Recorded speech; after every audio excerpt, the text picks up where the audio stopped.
I see things happening now, and I think I'm, in a sense, appalled at the way it's going. I'm appalled. But I'm all set, Alex. And I don't think there's anything you or I can do about it. no, you can't.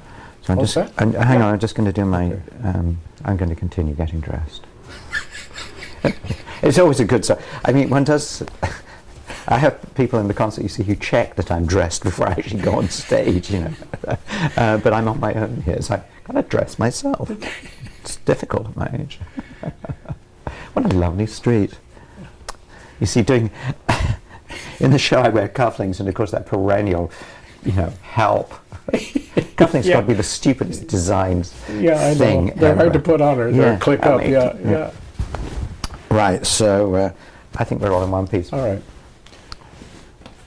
Anthony, we finally get to see your face. It is. What do you think? Well, it's actually a treat for me, because without any kind of problem, for 30 years, more than 30 years, I've actually been behind this wonderful golden face, and there was no secret that that's what the part was. And I did the original film. It was pretty difficult, I will admit. So the success of it was a great coup, really, for everybody. And then it's gone on for all these years and years and years, and I've done lots of projects as him, and several as myself, but generally it's he that is, as it were, the star of the show, and that's fine. As a person, personally, does that bother you that you're famous for that as opposed to you yourself, although you brought talent to that character?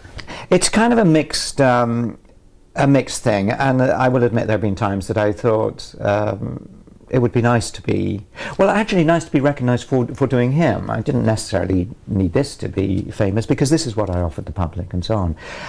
But the thing about the concert is, finally, this costume, the real costume, is outside the concert hall in an exhibition where you can come and look and marvel at the real thing, take photographs of props and costumes and John Williams' original scores and so on. But when you come into the theatre, into the arena, there is a rather wonderful moment where our huge screen has a very big picture of him, and I won't spoil the element, but it becomes very clear that it's me. It's me, my face. I'm wearing a nice dark suit, and I can move easily and talk and relate to the audience and share the story. And at this point in my life and my career, it's actually rather lovely, because I've invested 33 years of my life into a character that I'm very fond of. It has been good to you. It has been good. It's not all been easy, but then, most people's lives aren't easy all the time. But the good times are very good.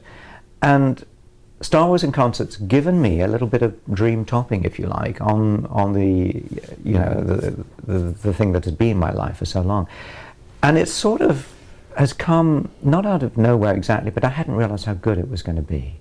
How much I would enjoy it once it was all in place, once I'd learnt the words, once I was no longer terrified at the prospect of thousands of people waiting for me to get it right, And I'm at that point now and glorying in it. Well, the audience are with you, because Star Wars is a cultural phenomenon. Yes. People didn't dream that back then, did they? No, they didn't. And curiously though, there are people who would, I'm afraid, deny that it is a cultural phenomenon of value. It is, I travel the world enough to know, it is owned by the public around the planet. This is why they occasionally get cross with George Lucas for fiddling with the project, because, all right, he made the film, but it's now theirs.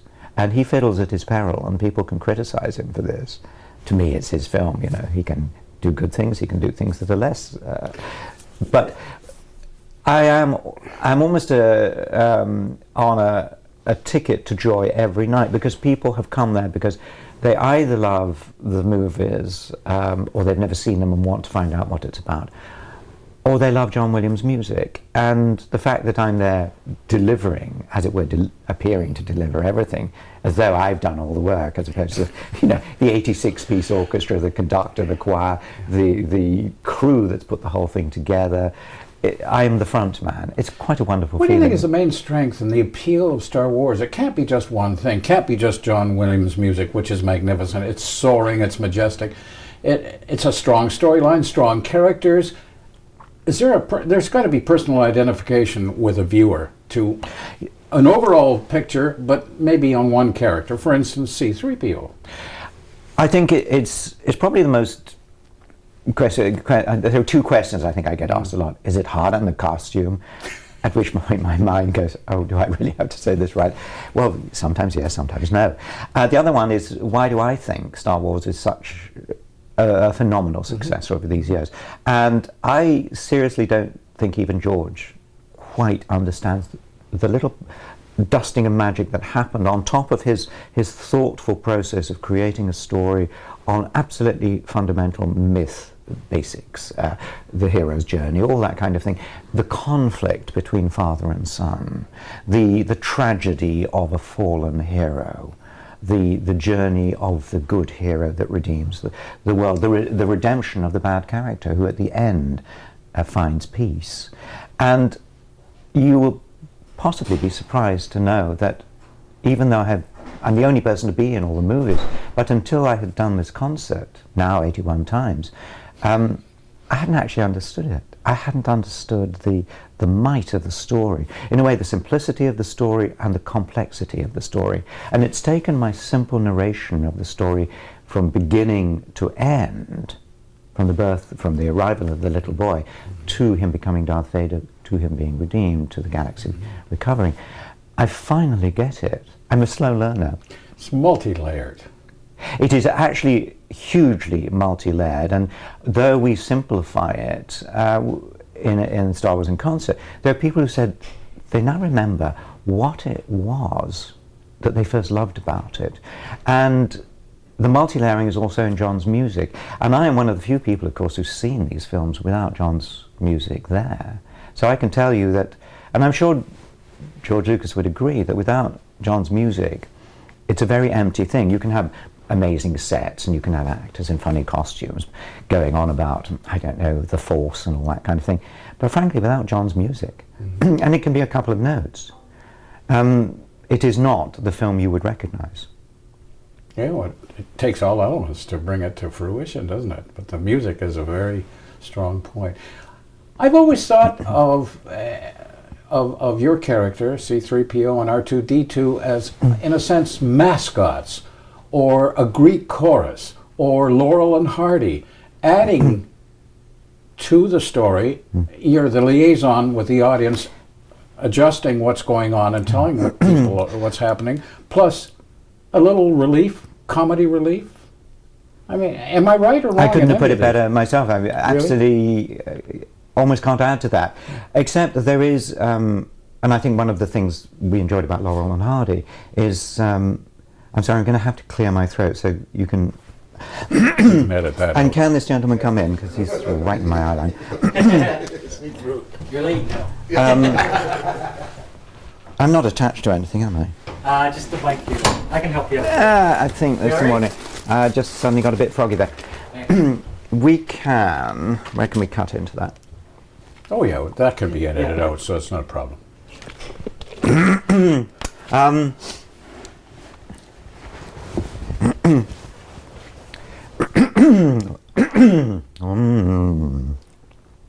I do so many voice things before the show, you know. Always early mornings are difficult.